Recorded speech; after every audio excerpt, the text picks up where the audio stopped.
Hi folks, it's Evo here from Thundermist Lure Company, and welcome to today's episode of Thundermist Fishing Tips. I thought I would take a minute out of today's wet day and answer the question from BK, who asked about bottom bouncing and the exact weight of a sinker in a fast river system. Well, we're going to talk about, that's a great question, I get it all the time, so it's worth talking about. And in fact, we're going to talk about bottom bounce casting, bottom bounce drifting from a boat, and bottom bounce trolling from a boat. So right now, let's open up with bottom bounce casting in a river system. Well, the typical bottom bounce system, I've got a T-turn, a Thundermist T-turn on, and the Thundermist T-turn is the key because it keeps you tangle free. It starts with the T-turn, and then down, short drop to a sinker, and then about 2 feet of a line to a hook, typically with a bait. Whether you're running a row bag for trout, or you're running a plastic minnow for walleye or for trout, whatever your bait is, that's your typical rig. Now, BK asked, exactly how heavy does your sinker need to be? I can answer that question somewhat. Somewhat because it depends. So here's the main thing. And I want to say, the sinker is one of the #1 keys to successful fishing when bottom bouncing. It's critical. So it's very, very important that you get the weight of the sinker correct. So when you're casting in a river system, 2 things to consider. The depth that you're fishing, very important, and how fast the current is going.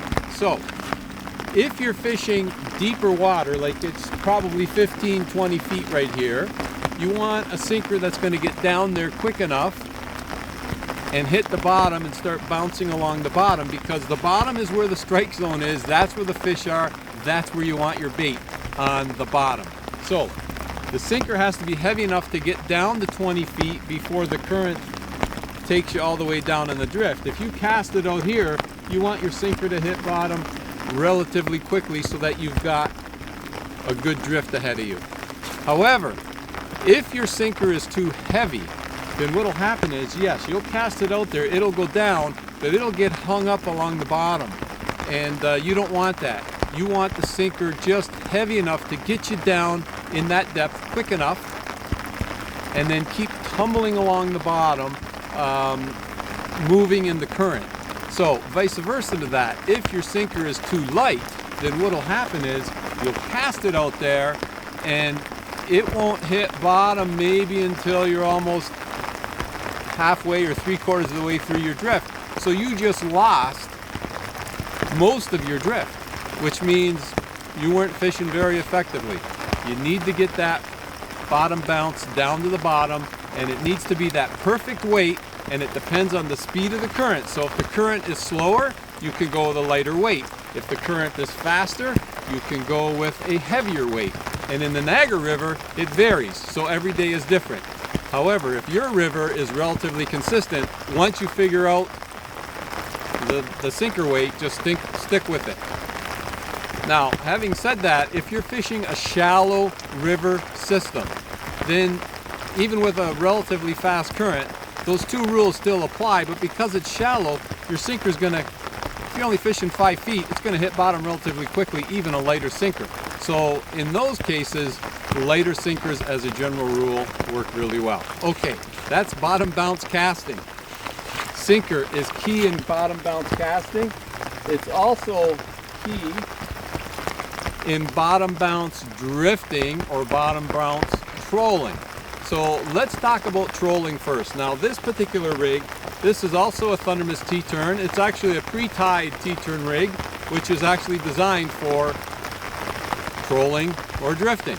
So it's a pre-tied rig, and again, you snap on a sinker, but the weight of the sinker, again, depends on, okay, if you're trolling, you've got a dropper line to your sinker, you've got a line to your lure. Now you're going to start trolling. It depends on the depth of the water you're fishing, and it depends on the speed that the boat is going at, and it also depends on the thickness of your line. So the key thing there is, when you're trolling, start with a weight heavy enough. You're going to have line behind the boat, and you should be able to just drop your rod tip for a second and you should be able to feel bottom. Drop your rod tip, you should be able to feel bottom as you're trolling.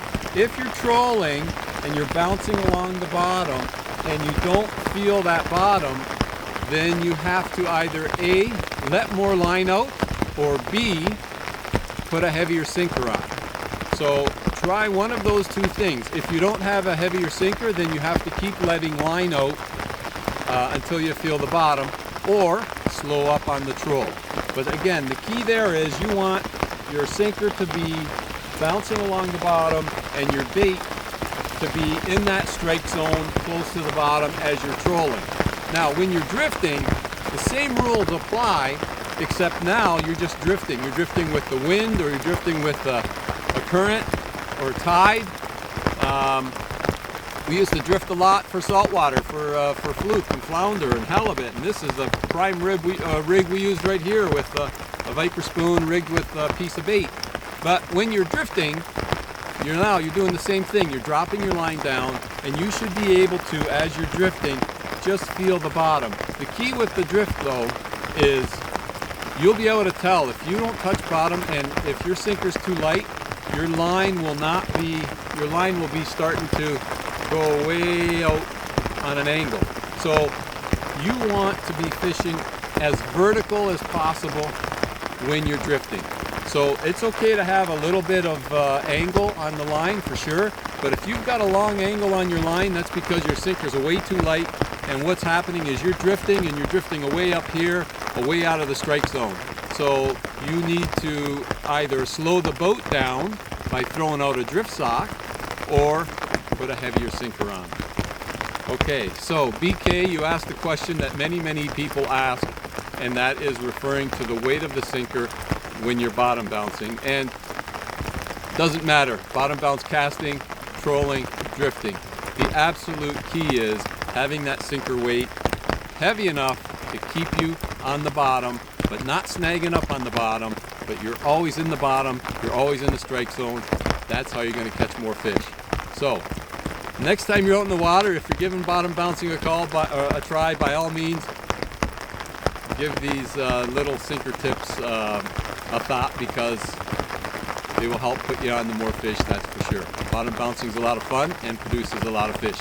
Wherever you're tuning in from today, I want to thank you ever so much. And for that matter, if you have a question like BK did, just drop it below.